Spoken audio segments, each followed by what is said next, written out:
Another gorgeous day is underway here at Belknap Park in beautiful Grand Rapids, Michigan, and the Beer City Open is in full swing. I am Lauren McLaughlin along with Dominic Catalano. We are here for day 2 of our pro events here, and we have men's and women's doubles. We are into our first and second rounds of the day. Our men started around 11, our women started at noon, so we are very excited to have another full day of amazing pickleball for you guys at home. We are on Facebook and YouTube streaming on both of the APP Tour pages, so check either of those out. It's going to be a fabulous day. Dom, you held it down all by yourself yesterday. I was actually playing. Yeah, you had to play. I know. I mean, you had to win a medal yesterday. I know. I had to go get my rose gold, is what we're calling bronze these days. That's what we call it. It's I fine. know. It's beautiful. I love it. It's fine. So we have another fabulous day of pickleball ahead. Was there any highlights yesterday that were some of your faves? Tons of highlights from yesterday. I mean, it's hard to pick out one. Some really incredible matches. Andrea Koop and Jocelyn Duvillier coming out yesterday played absolutely incredible. Looking forward to some good teams today. Obviously, we got Jocelyn Duvillier and Pat Smith, one of the top seeds. Definitely looking forward to seeing AJ Kohler and Dylan Frazier play on the women's side. Callie Smith and Andrea Koop are challenging Speaking today. of women, we're going to get right into the action right now. We have a first round women's match kicking off. We have Megan Charity, Jade Kawamoto playing Cassandra Gerke and Katie Dyer. We're going to throw it right on over to our special guest in the booth, Mr. Jay Hall himself. So let's get right on court, guys. All right, getting ready to get started here. Like they were just saying, we've got Meg Charity and Jade Kawamoto getting ready to receive serve from Cassandra Gerke and Katie Dyer in the first round matchup, and I think this is going to be a good match, and definitely going to see an Ernie or two out of Gerke today. I can just feel it. 0-2.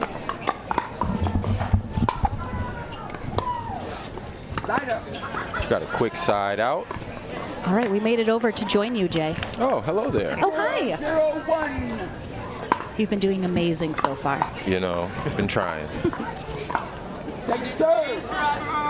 So far a feeling out process for both teams. This is both of their first match of the day as the women's draw is just getting started. Yeah, like you said, Dom, first match of the day, come out a little tentative, get loose, see what the other team's got going on, see what you can get working. Bob Unitich is our USA Pickleball Certified Ref for this match.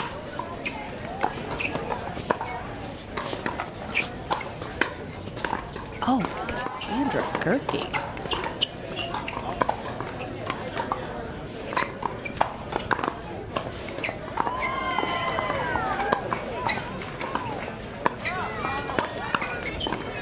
That's good. Wow. All that work that Cassandra Gerke's been doing over the past couple of years, her strength, her flexibility, it all shows now when you watch her play.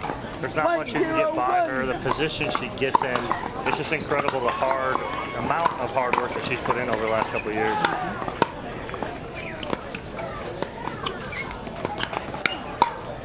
Yeah, Dom. Her style of play is very disruptive at the line too.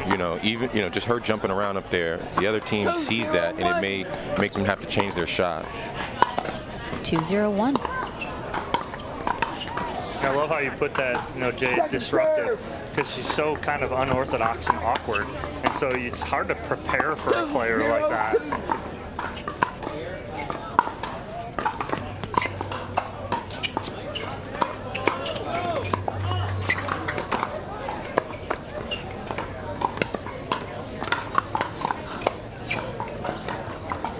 There it is. The Gerke punch is in full effect here in this first game.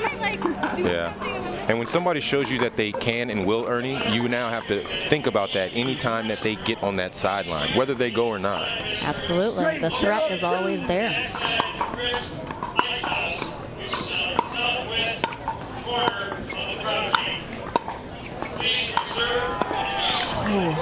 Cassandra Gerke in her Rob Cassidy mode. She is crouched just down. living on the floor today. I love it. 0-3-1. 0-3-1.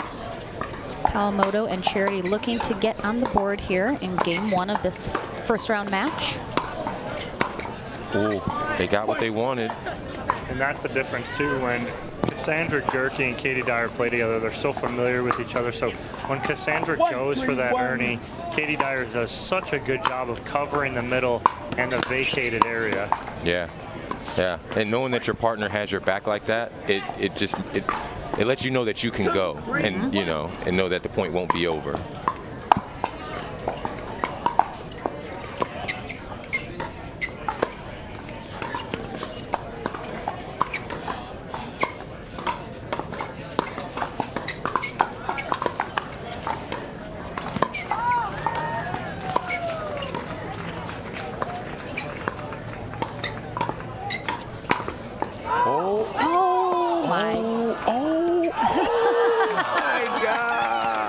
So you guys weren't watching earlier because we weren't on, but in warm-ups, there was a ball like that Katie got, and Cassandra literally 10 minutes ago goes, "Don't worry, in the match I'll be diving for that."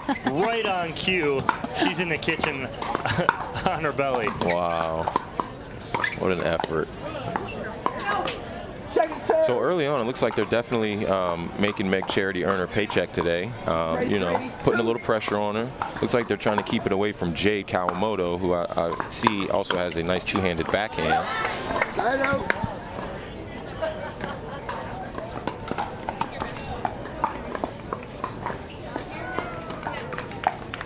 3-3-1. Wow, they've clawed back in. It was 3-0, now it's 3-3. Perfect spot up the middle there for Gerke. It's another punch shot. Put another tally on her score sheet. 4-3-1. Oh, Good talk there. great talk. Oh my gosh. 5-3-1.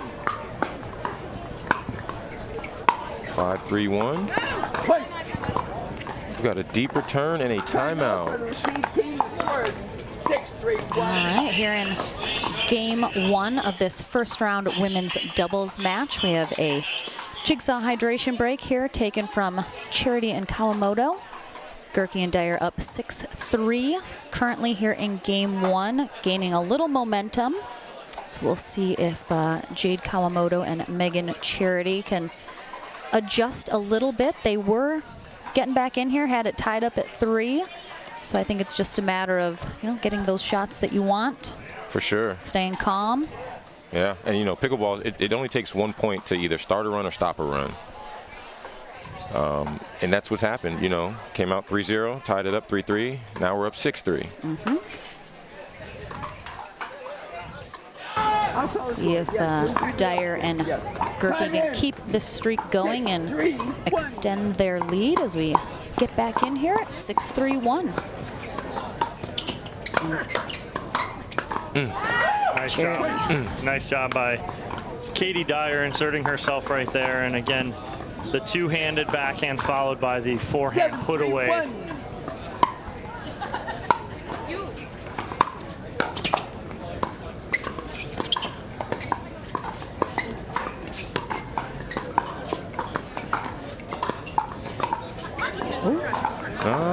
A bit much there. I like it. Change it up, sit on the floor, try a little lob. Only Cassandra Gerke. The only one. Side out. So I think both Charity and Kawamoto game plan is to kind of try and slow things down, but that is not either one of their initial go-tos. Both of them want to play a little faster game, especially when Jade plays with her sister Jackie. They like to speed that ball up, and they just seem to be kind of out of sorts a little bit right here.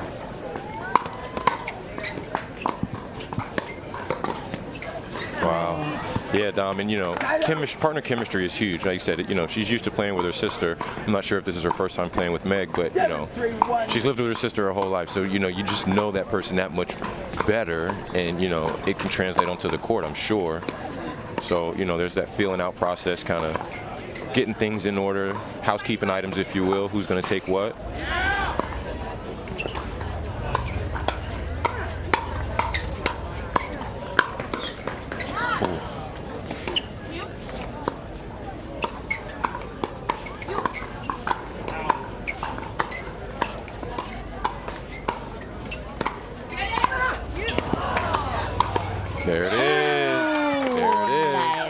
got the Dyer left-handed hook shot. Gerke said, hit it.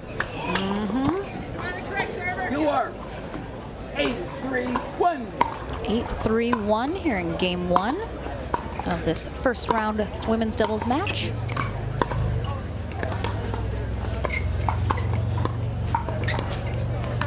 Second serve. After a beautiful third and fifth shot from Cassandra Gerke to work her way up. She misses the easy one. Yeah, but you notice she was in zero rush. She literally waited for the right time to go up.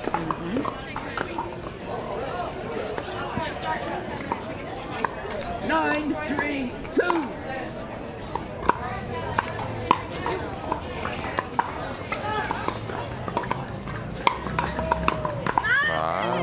That would have hit the fence.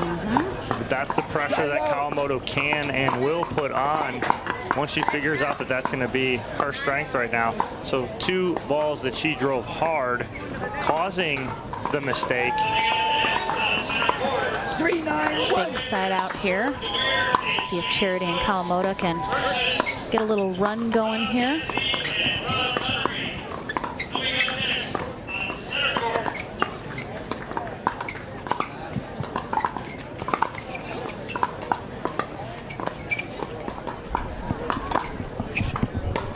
Oh, the two-handed swinger in the middle from Charity. What a great ball.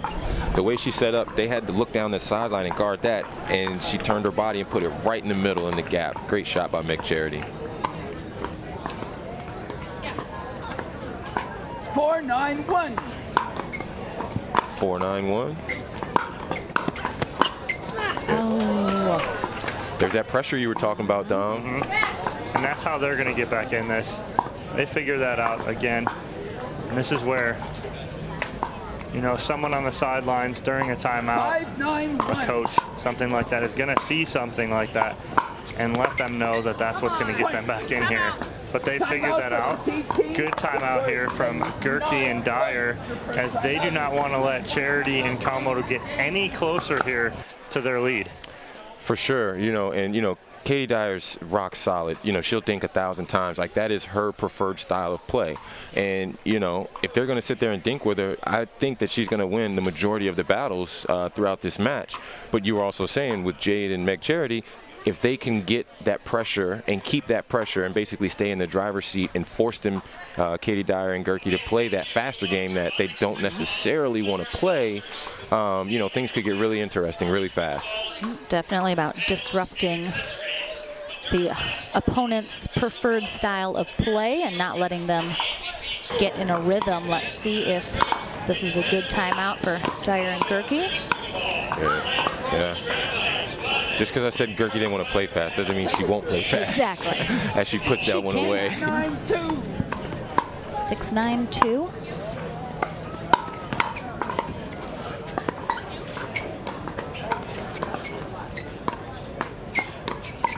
Oh, yeah, that's trouble.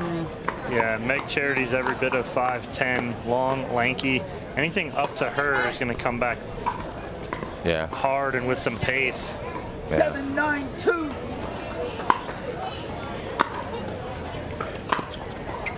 That's in. Great That's shot in. down the line from Jade Kawamoto. Yeah. And, you know, with Jade being a lefty and Gerke was on the right side, I wouldn't have lobbed over Charity. I would have lobbed over Jade's right shoulder in that corner. Just down by 1 now. Ooh, over. Oh, bounce that. Gotta bounce that one. Gerke can get to so many of those in the air because of how low she can get, but that one just a smidge out of her reach, even on the ground. Oh. Wow, just like that. That was a fabulous job keeping the momentum after that timeout. Yeah. Well, you've got one more This is timeout, game I point. believe. Do you use it after this? No. There's that unforced error again with Cass just stretching a little too much there. Wow.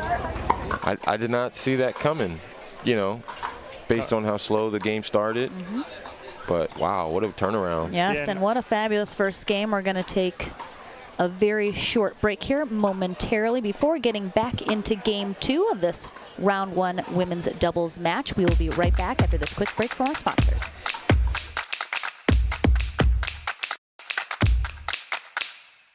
It all started with a famous family recipe. Actually, a family legend. The story was that our dad married our mom to get our great-grandma Lala's pickle recipe, which seems pretty extreme, but plausible if you like pickles as much as our dad. And while mom maintains that she never gave him the full recipe, we made a lot of pickles growing up, and a lot of memories. People said our pickles were so good we should start a business. So 10 years ago, we started McClure's. And with a commitment to quality and tastiness, we've been growing ever since.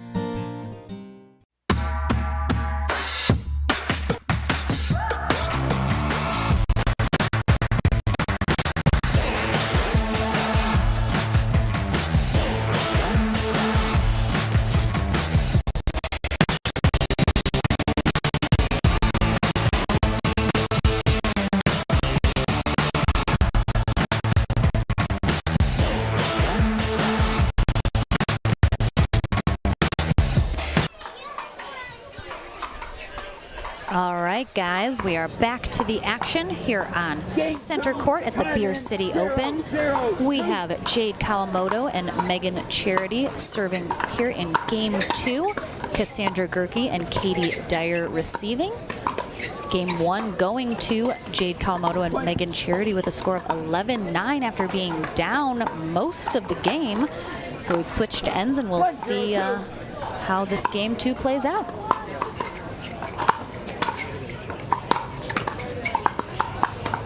So a 7-3 comeback for Kawamoto and Charity in game 1. And it all changed when they took the timeout, they adjusted their game plan, and start playing their style. For sure. And that's it right there. That's the style they want to play. They want to play fast, they want to play hard, they want to put the pressure on. Yeah, so an analogy I always tell everybody is there's only 2 seats in the car. You're either driving the car or you're going along for the ride. There is no in between. And if you don't play your game that you feel comfortable playing, you are destined to play the game that their opponents want you to play. I like it, Gizmo.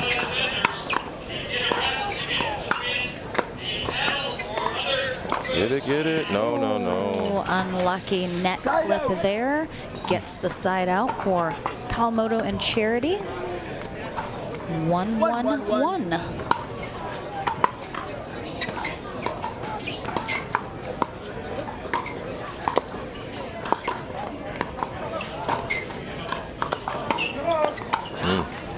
Nice hands. Now on the flip side, after Dyer and Cassandra Gerke have seen what Charity and Kawamoto are going to do, now it's going to be about them not just blocking, but countering what's coming at them now. Because once you start driving well, it opens up the shake and bake and, a couple other things. Good pressure on a cross-court two-handed backhand dink from Kawamoto. 2-1-2. 2-1-2 here in game 2.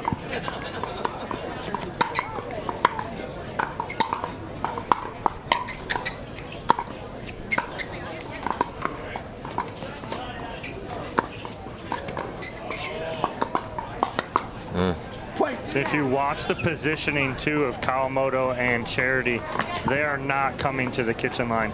They're stopping about 1.5 feet short. They're letting the ball bounce and stepping back and being able to hit that. It's very similar to what Anna Lee and Lee Waters do. When they're able to attack, they're creating that space. Yeah, and another thing, Dom, that I'm noticing, so Katie Dyer, they stack, she's, in the power position with the forehand in the middle. When the ball is even slightly over on Gerke's side, she hits it backhand, but I like Gerke to slide over and let Katie take that powerful forehand. Not saying Gerke can't hit it, but it's not ending the point, and I think Dyer's forehand could potentially end the point faster.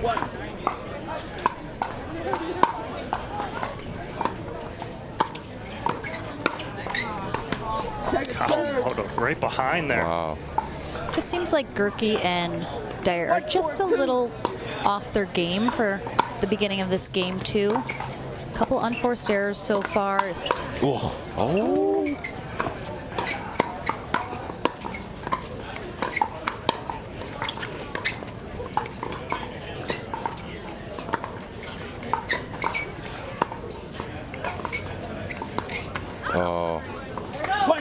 job by Dyer, pushing Kawamoto off the line there.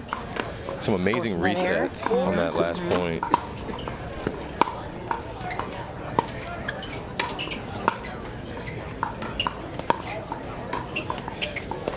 Trouble. Oh, Trouble. Great jump and read from Meg Charity, and again, that's her length too, because that ball was not towards the sideline. That Nope. ball was 3 feet within the sideline, but her length is able to put that ball down. first Ernie of the day that we've seen so far of this match.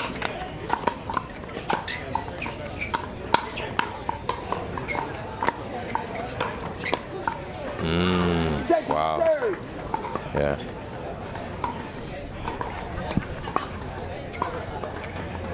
Four, two, two. 4-2-2. Megan Charity serving.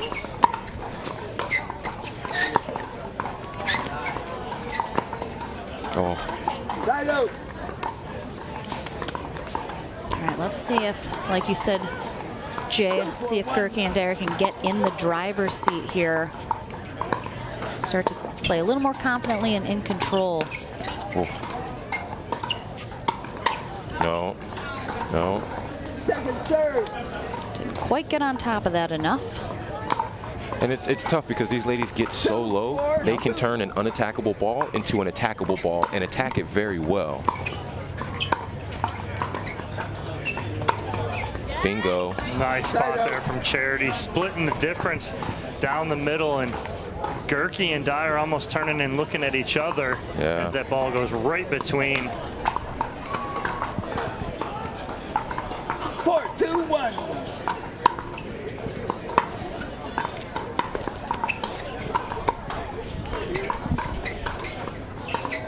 No way. There's that lob attempt again over Charity, which, you know, if you're gonna, like you said, if you're gonna Gotta get a go over. lob, 5, 2, 1. probably want to go with the smaller player of the two. Vertically challenged. Oh, she's looking again. Look, so her intuition is so good. She knows that that previous ball is so close to that sideline that the most they can do is look to reset it and drop it over on her sideline, and she's so long, if she jumps, she's there. Second serve.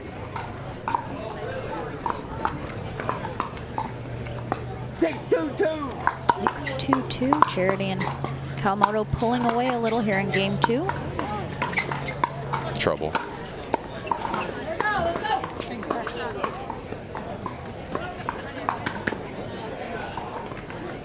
Two, 6, 1.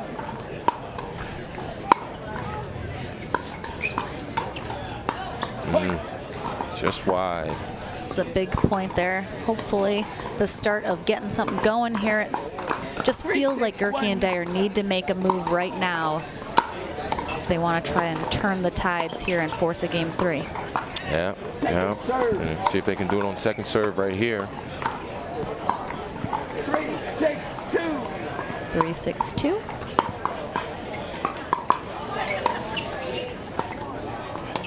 Oh, All right. and another one. One at a time is all it takes. Can only score them that way. 2.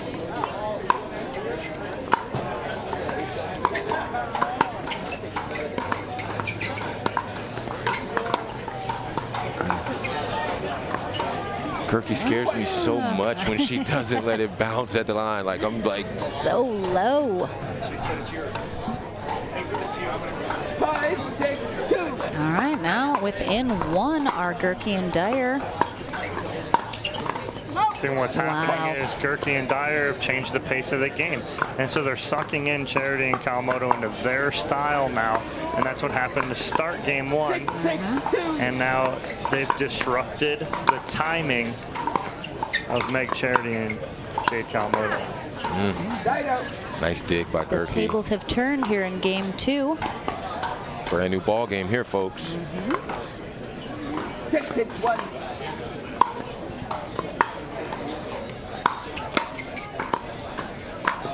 That's, oh.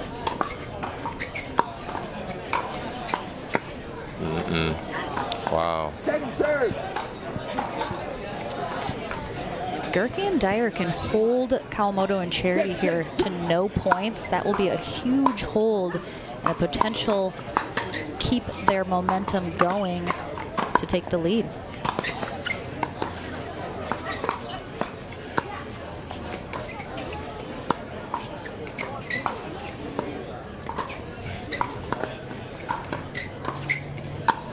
Yeah. Oh, I know. I was like, beautiful up the middle from Charity there, but she sends it long, and there's that huge hold that I was just talking about. Let's see now if Gerke and Dyer can take the lead for the first time here in game 2.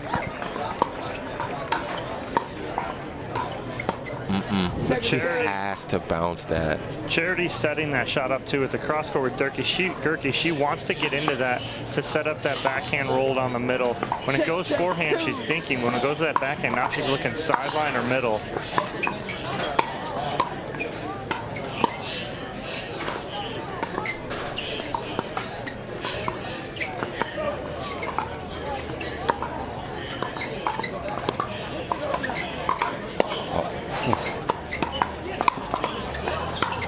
Oh, wow. Couple of good blocks there, but ultimately Kawamoto and Charity get the job done, and a big hold for them as well.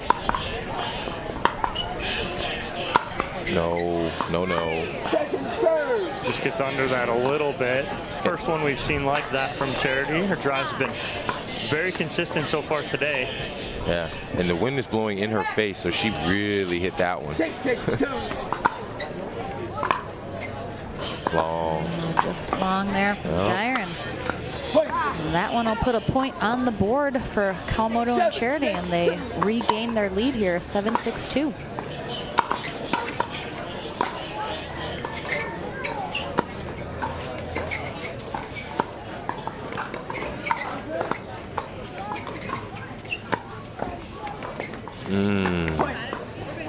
Haven't seen Katie Dyer miss too many dinks in this match. She is steady Eddie, that's for sure. 8, no. Cross court again. 8-6-2.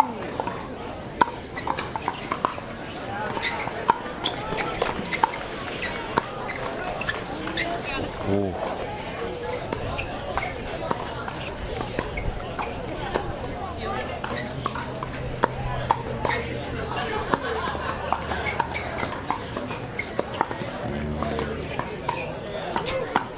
Oh, well.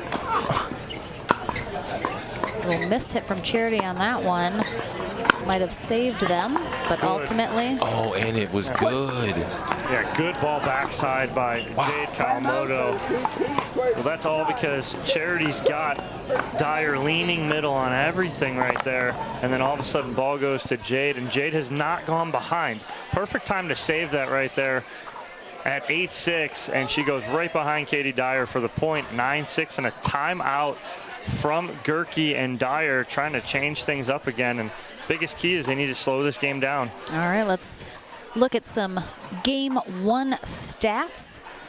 So you can see there, very close game, 11-9 going to Kawamoto and Charity, but same amount of winners. Third shot drives and drops difference, but the unforced errors pretty close. But again, that's what it came down to. The 11-9 are possibly those 2 points that ultimately gave the game to Kawamoto and Charity. So. Wow, that's a good patience by Charity. I probably would have drove that next ball, but she didn't, and she didn't need to because Katie Dyer put the next one into the net. This is match point here for Kawamoto and Charity to move on. Oh, she was looking middle again. Yeah. The only issue with that shot there was she was on her heels. She's leaning back as she hit that, not forward. Pull off that a little bit, leave that ball low. Oh, no, no, no. Dyer got what she wanted there. But she was mid-court. She didn't continue up. If she had been a foot up, she would have been able to kill that ball.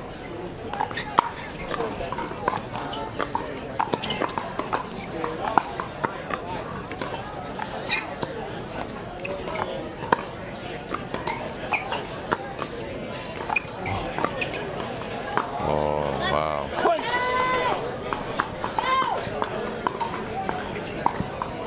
Let's see what we can do. 7-10-2. Katie Dyer serving.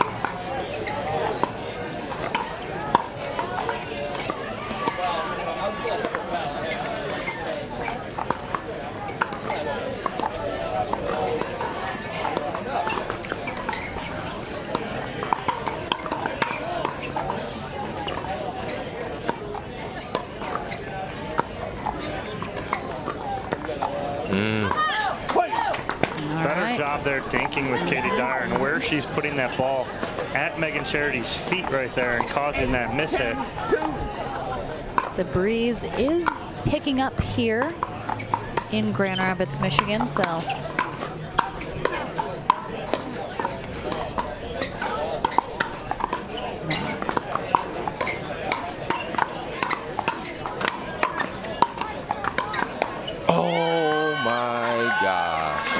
great exchange there. Kawamoto and Charity. What a firefight. Keeping it down, but it is now 9-10-2.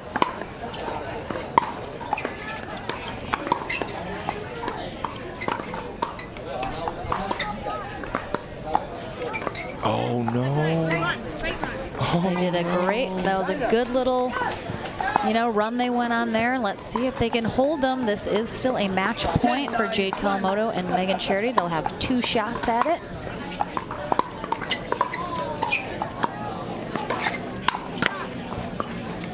Oh. Wow, little collision in the middle from Gerke and Dyer. And this match goes to Jade Kawamoto and Megan Charity in 2 games, both 11-9. They will move on in their second round to play Lee Whitwell and Martina Coakley, who defeated Annika Cooper and Mae Brown in their first round matchup. We are going to take a very short sponsored break. Dom is going to head on over to the studio and chat with Miss Kawamoto and Charity, and then we'll be back here on center court for more action at the APP Beer City Open.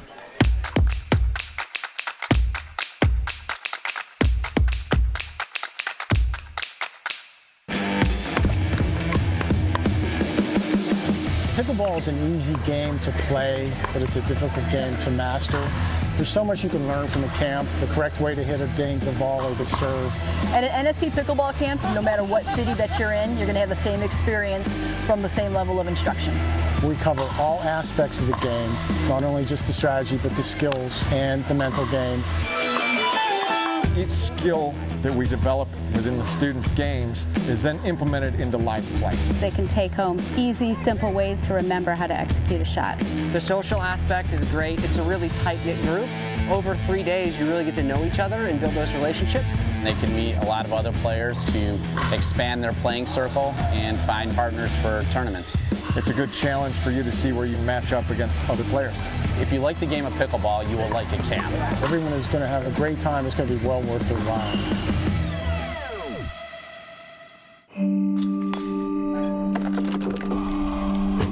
Go again, until you strike just right, until the ball sings, until the other guy blinks, until the court's clear, and the sun sets, until you see it in your sleep, and wake up swinging. Go again,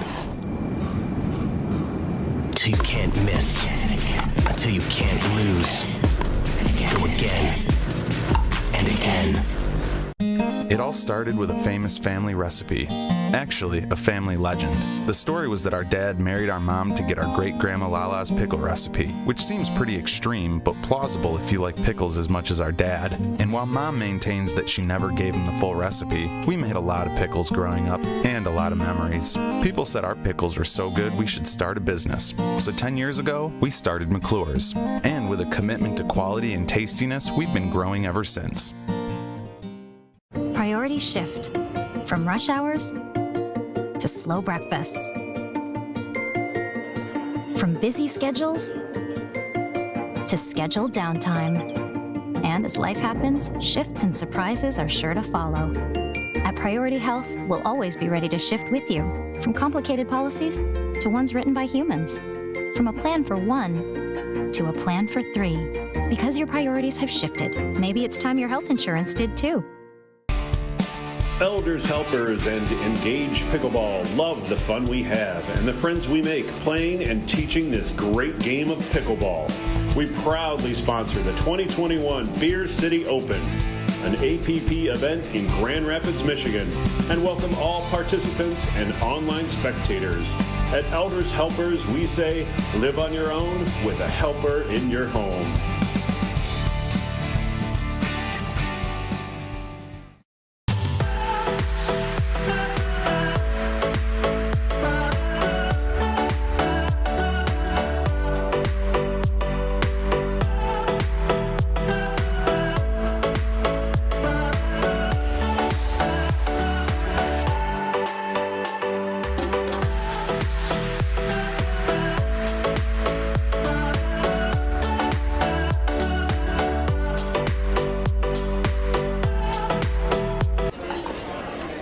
Back here in the Franklin Pickleball Studio, I'm joined by Jade Kawamoto and Megan Charity after their first round victory over Katie Dyer and Cassandra Gerke. Congratulations, ladies.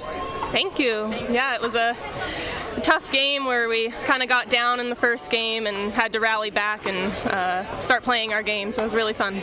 So yeah, talk about the first game. So you guys win both games 11-9. First game you're down 7-3, and I kind of mentioned in the booth they were sucking you into playing their game, and not for nothing, both you guys like to play a little faster paced game, and it seemed like you made an adjustment, started playing a little harder against them.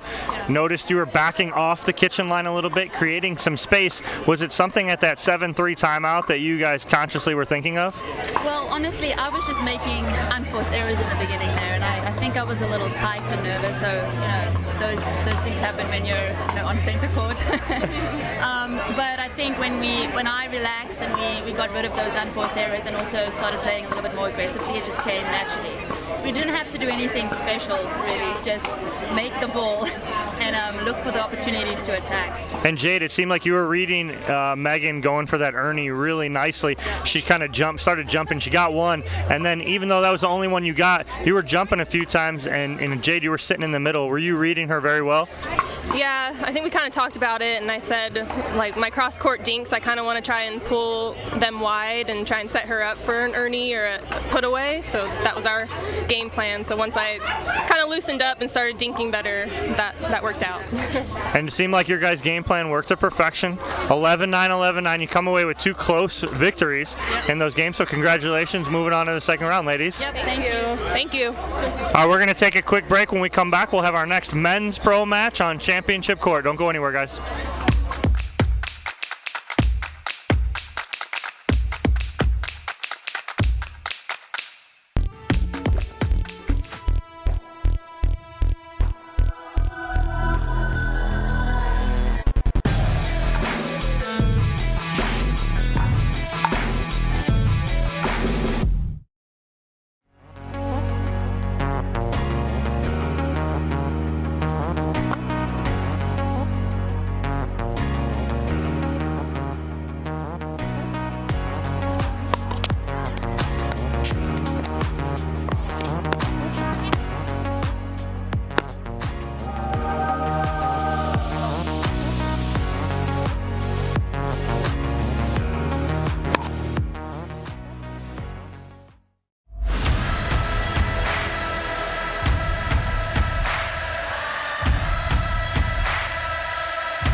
Revlin Sports, where a passion for pickleball, performance on the court, and the preservation of our planet come together. We designed our paddles with a TerraGrit surface texture to maximize spin, ergonomic octagonal grip, and a BioFlex face that is stronger than fiberglass, offering better vibration dampening than carbon fiber. It's a paddle you can be proud of. We created the first ever sustainable high-performance paddle, made 100% in the USA. That's what we're made of. What are you made of?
Moni.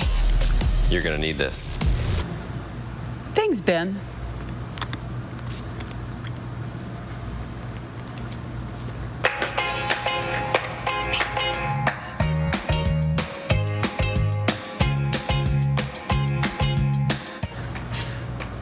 Well, hey, Simone. All yours.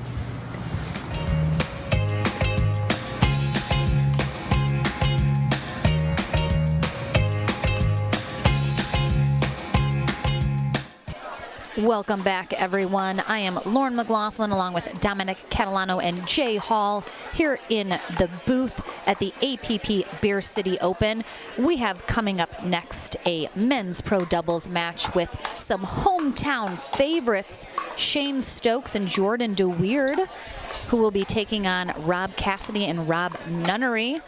Shane and Jordan, both local boys here in the Grand Rapids, Michigan area.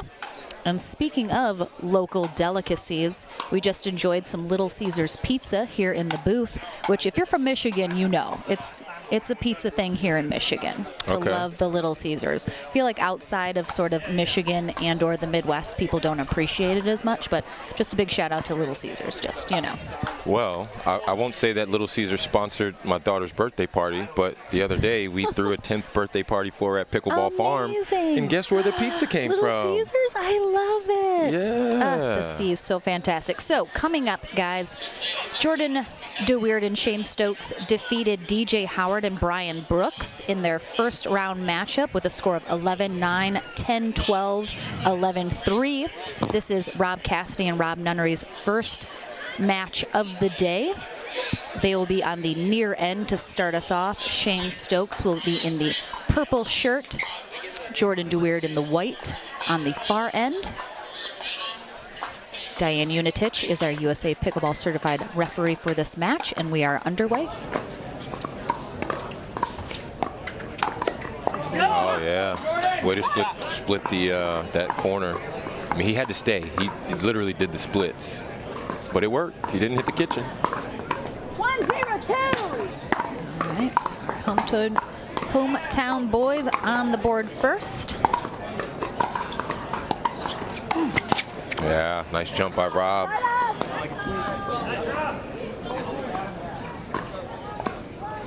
All right, Cassidy will start serving here. 0-1-1.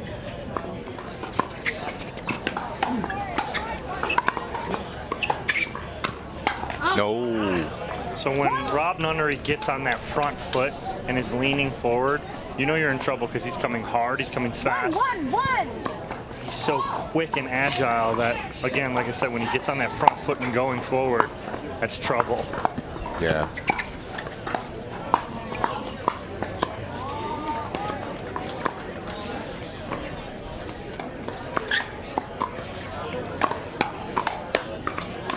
Oh. Nunnery with the ups on that Climbing the one. ladder.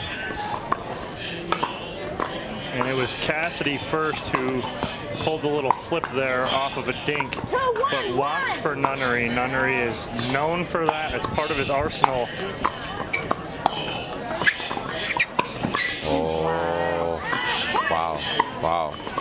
All right, we've got an Ernie from both Robs here in this match already, just getting started.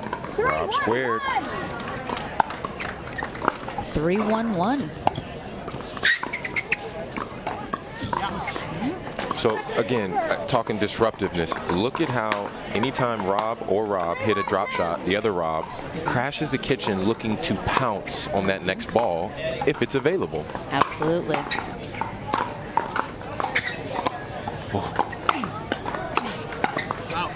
Ooh, just out.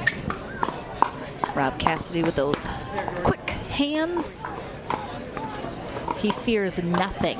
So if he is at that kitchen line and there's a ball popped up and he knows it's coming back at him as fast as possible, he has no fear. He will hold his ground absolutely in every scenario. Yeah, he hunkers down for sure.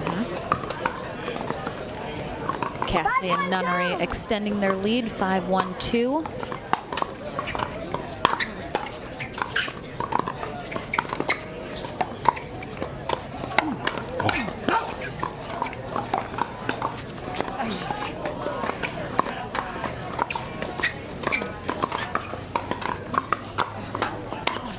Oh, wow. What a fight. Big pickup about 5 shots earlier from Nunnery. Yes, you have 6. 6-1-2. 6-1-2.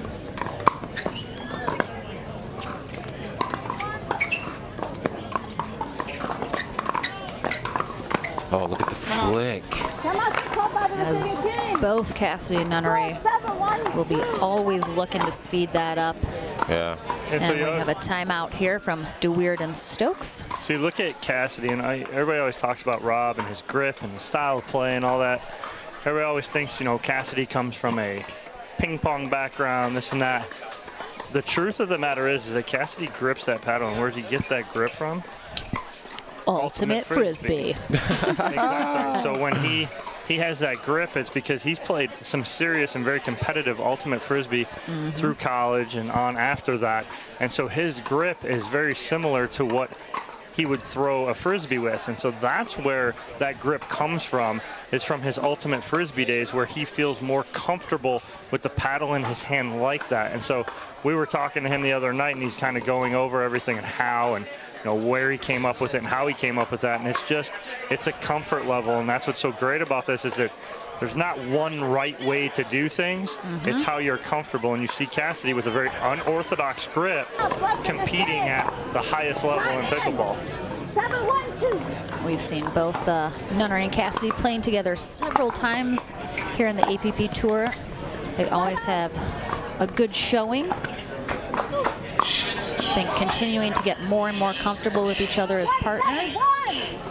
But a big side out here for Jordan DeWeerd and Shane Stokes to try and get a little something going. Oh, look at that. And that'll get something going right there. Great Ernie there from Jordan DeWeerd. Definitely a momentum builder at the very least. 2-7-1. High. Oh, man. Good spot from Nunnery, but good pickup from Stokes. The shot before that. Yeah, he's able to get the first one, but just a little too much pressure from Nunnery on the second one. Pulled him a little wider than the first. Just hit the bottom of the tape. Just to let everyone know, coming up next here on center court, we are going to have Corinne Carr and Vivian David taking on Maggie Raminzi and Michelle Esquivel. So don't go anywhere. That women's pro double match is coming up next. So that one was a little high, and he tried to go cross court with the topspin roll. Probably the safer option was just to go straight in front of him. 3-2-1.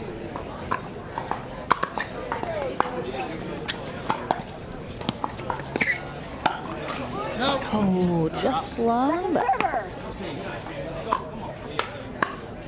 you see that a little. Cassidy is a very dynamic player. I think every once in a while he gets a little amped up and will kind of mishit those shots. Rob amped? I know, right? Who would think? He's normally so docile.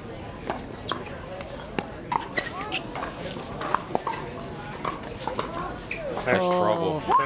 There's the flick, you know, and the third one. And he doesn't need to use it very often. He needs to use it at the right times. And again, but when it's there, Nunnery has that shot all day long. Yeah. 9-2-2 here in game one for Rob Cassidy and Rob Nunnery.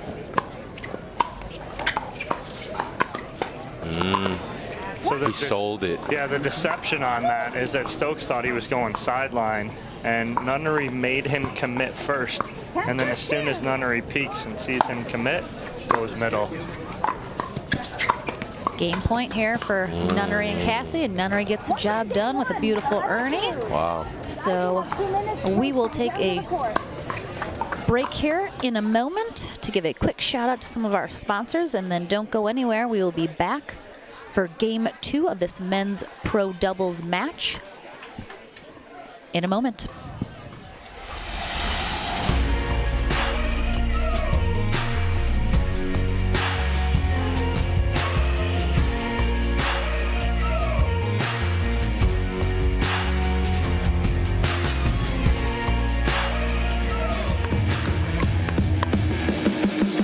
Pickleball is an easy game to play, but it's a difficult game to master.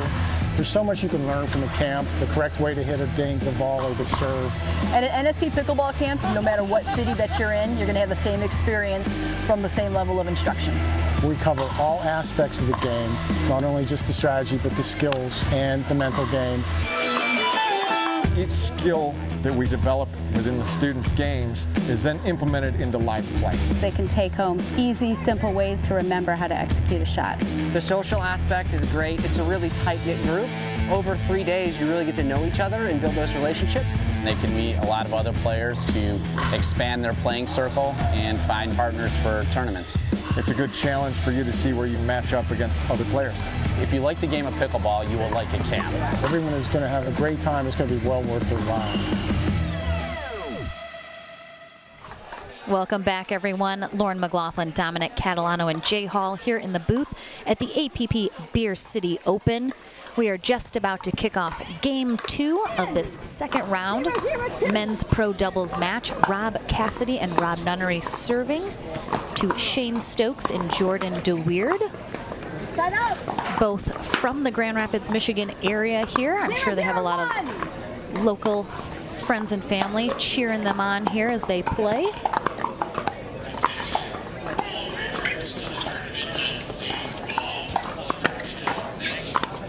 Oh, barely catches. Gets that back corner. Game 1 going to Rob Cassidy and Rob Nunnery with a score of 11-2. Let's see if DeWeird and Stokes can make some adjustments here in Game 2 and make it a little bit more of a fight. No. Thank you. Point.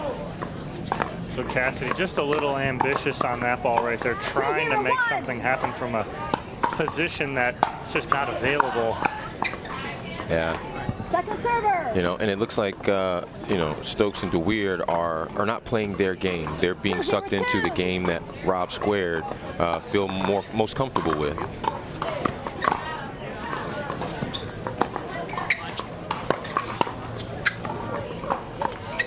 Yeah, it catches.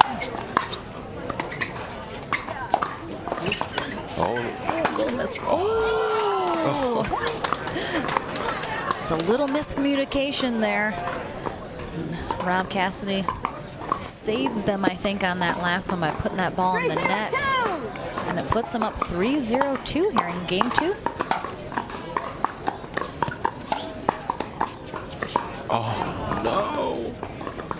Good little run there, though, from Stokes and DeWeird. Let's see if they can hold off Cassidy and Nunnery.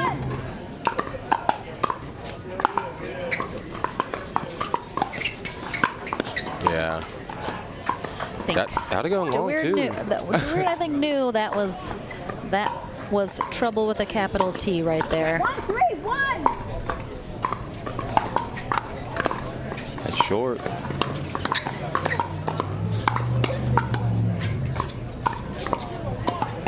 Yeah. Great Nice spot. job. Great spot by Shane. Stokes. 1-3-2. 1-3-2. Nunnery serving.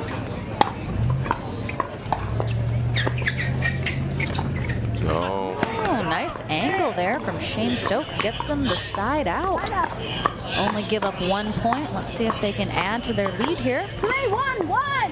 3-1-1. Diane Unitich, our referee for this match.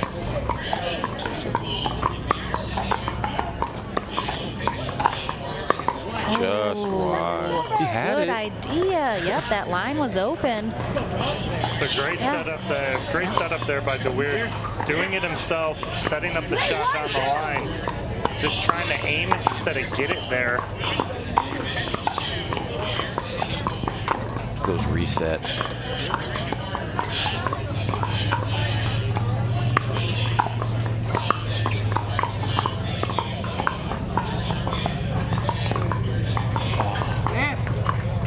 A little short.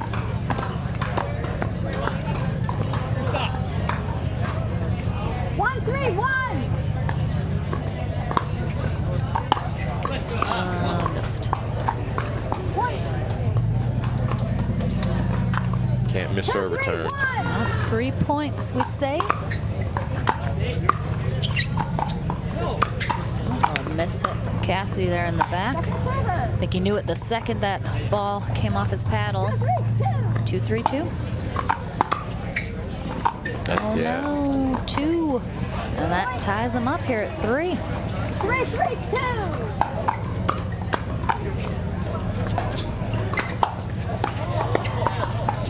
Oh, wow. That's what I'm saying. Cassidy didn't even blink an eye with Shane Stokes almost on top of him, earning him right in the face. He's just unmovable. Bring it on. Oh, hashtag unearnable. That's what Cassidy has trademarked, I believe now. It's owned by Rob Cassidy. Yeah.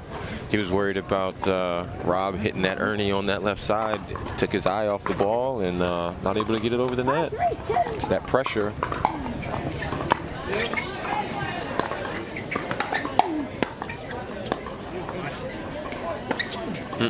Wow. And Cassidy just so good, so athletic. The fact that even though you think he's up at the kitchen line and you can drive a ball at him, he'll either, one, if it's hit at him, he'll block it and he'll be fine. But then right there, perfect example of he knows that ball's going to be out. He'll just get out of the way. So the athleticism there of Rob Cassidy is incredible. And we're looking here at the summary from game 1. Cassidy and Nunnery take 11-2. Brought to you by Paddle Tech. And look at the third shot drives. And we talk about this with 0 for DeWeerd and Stokes. Reason being is, and we talked about it, they didn't have the ball a lot. So they didn't have the ball on their side. So when you don't have the ball and you're not serving a lot, you don't have the opportunity for a lot. And so we're talking about a very minimal number of opportunities to hit third shot drives, thus not hitting any in that first game. See the unforced errors, 7 for DeWeerd and Stokes, 3 for Cassidy and Nunnery. So fairly low on both sides, but again, with not having the ball as much, DeWeerd and Stokes, 7 is too high of a number. It's actually 7 too high, 7 too many. It is indeed. Any number is too high, but we're back here from the timeout. Cassidy and Nunnery still serving, up 6-3. Oh, and another one. Yeah, patience, grasshopper. Nunnery and Cassidy now in a groove like they weren't in game 1. Let's see if Shane Stokes and Jordan DeWeerd can disrupt. So far, it doesn't look like it. And so that shot again right there from Nunnery, it's just a little wrist flick. And even though DeWeerd gets his paddle on it, it doesn't matter. Because of the pace from Nunnery, he forces you to make a mistake. That's out. Yep. Got a hold of that one. Yeah, but do you notice, Dom, that he's also waiting till the ball reaches its highest point and then flicks it? Yeah, absolutely.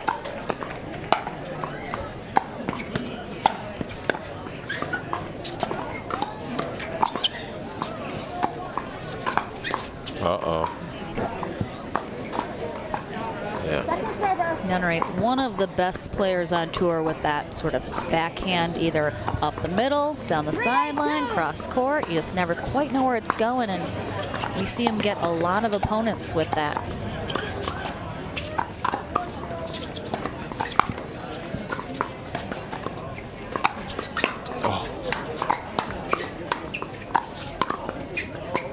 Trouble. Oh, wow. Wasn't the best lob. Jordan got it back, but the defense was so great there from Nunnery and Cassidy. Kind of got exactly what they wanted there, but Cassidy overshot it. And a side out.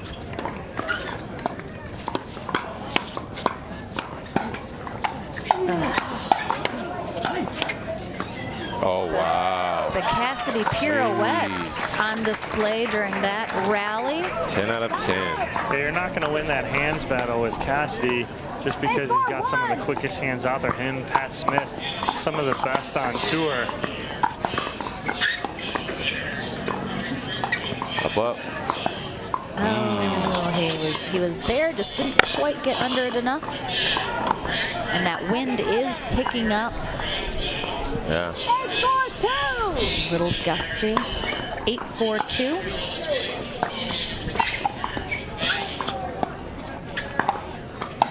Yeah. Ooh, just not by much. Very, very close, but just this much is enough, Jay. That's that much too much, Lauren. So, and it's crazy because Rob Cassidy has the backhand flick. Rob Nunnery has the forehand flick. So, you know, you got to pick your poison. Which one, you know, do you think that you're going to be able to handle better? All of them are deadly, though. Oh. When I said pick your poison, I didn't say, you know, pick They're your, like, still poison. pick your sweets. 8-4-1. Good attack there from Jordan DeWeerd. And again, it's all about hitting a spot there. And if you can get it at your opponent's feet, very tough for them to get up and underneath that. Yeah, they have to short hop it. And DeWeerd, two good points right there, back to back, to earn that side out.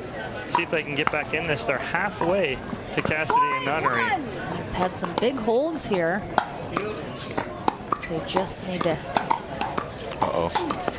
Oh. Pulling up. Dom, did you catch that? Oh, he did. That baseball. Those hands. Snagged it right out of the air. Off the top of our booth. 4-8-2. Jordan DeWeerd serving here in game 2.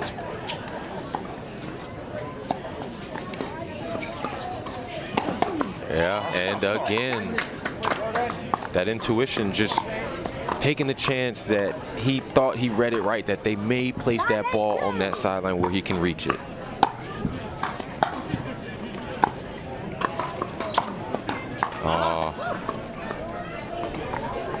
Rob held that one pretty long and then decided to push.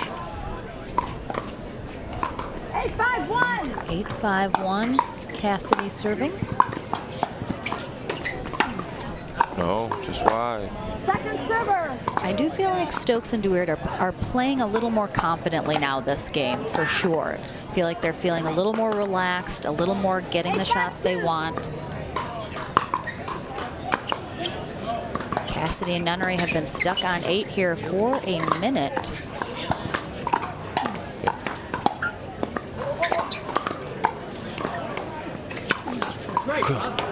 The Cassidy backhand flick is literally what set that entire point up. All right, finally off of 8. And just 2 points away from moving on.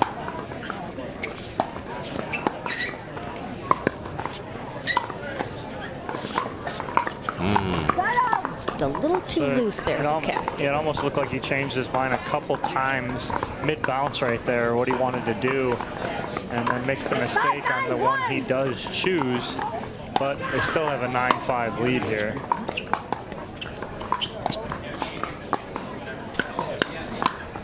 No. Nunnery with a nice backhand again to set that one up. 5-9-2. Trying to put one on the board here at 5-9-2.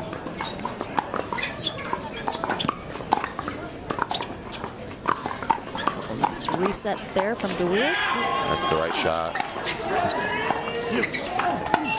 Oh.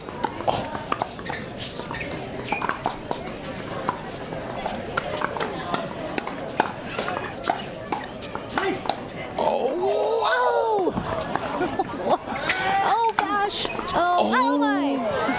No. What a rally. Oh my gosh. Oh,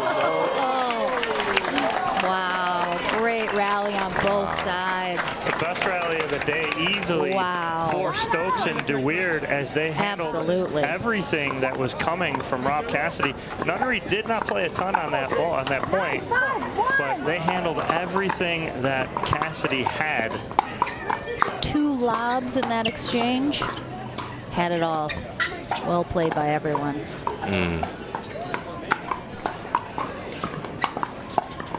Oh. Yeah. So we're gonna see an overrule He's gonna here. tell him. He's gonna tell So what happened was Jordan DeWeerd, as he took that ball out of the air, his paddle hit the ground and he stopped playing. Point went on, but even though they were going to win that point, as a result, DeWeerd went over and told Diane, my paddle hit the ground. Great sportsmanship there from Absolutely. Jordan DeWeerd. And a match point here for Cassidy and Nunnery. Yeah. And I mean, honestly, just seeing him go up and do that, I mean, I've literally got goosebumps. Like, You don't see that too often. Normally, you know, if the ref doesn't see it, a lot of players, you know, they play on and oops, I made a mistake, but no one caught it. So, especially when you would have won the rally as a result. Oh my gosh. He almost went full speed into the post. Yeah. He was going, wow, what a match. Great second game there from both sides. Some very intense, impressive rallies.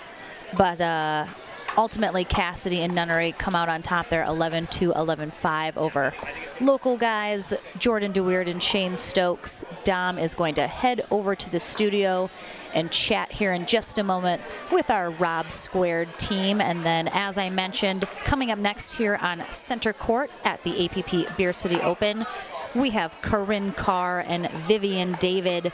They're going to be taking on Maggie Raminzi and Michelle Esquivel. So don't go anywhere, guys. We will be right back.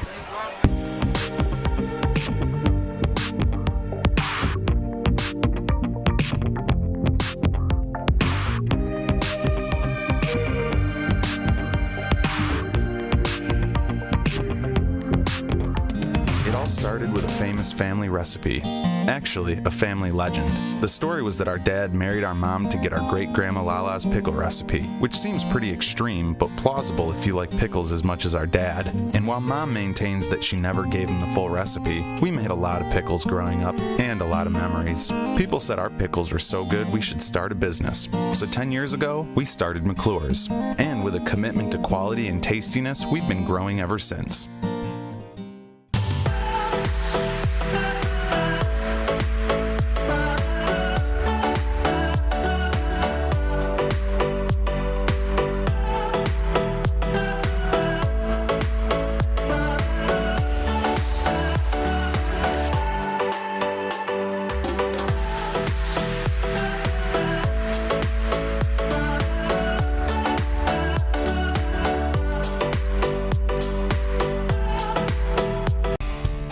Elders, helpers, and Engage Pickleball love the fun we have and the friends we make playing and teaching this great game of pickleball. We proudly sponsor the 2021 Beer City Open, an APP event in Grand Rapids, Michigan, and welcome all participants and online spectators. At Elders Helpers, we say, live on your own with a helper in your home.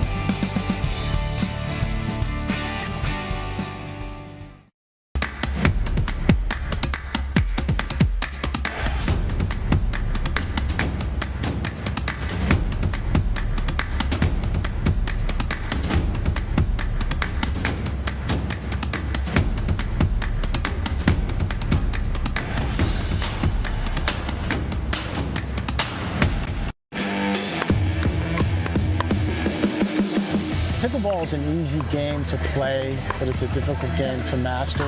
There's so much you can learn from the camp, the correct way to hit a dink, the volley, the serve. At an NSP Pickleball camp, no matter what city that you're in, you're going to have the same experience from the same level of instruction. We cover all aspects of the game, not only just the strategy, but the skills and the mental game. Each skill that we develop within the students' games is then implemented into live play. They can take home easy, simple ways to remember how to execute a shot. The social aspect is great. It's a really tight-knit group. Over 3 days, you really get to know each other and build those relationships. They can meet a lot of other players to expand their playing circle and find partners for tournaments. It's a good challenge for you to see where you match up against other players. If you like the game of pickleball, you will like a camp. Everyone is going to have a great time. It's going to be well worth their while. Priorities shift from chasing time to chasing sunsets, from family trips to backyard adventures. And as life happens, shifts and surprises are sure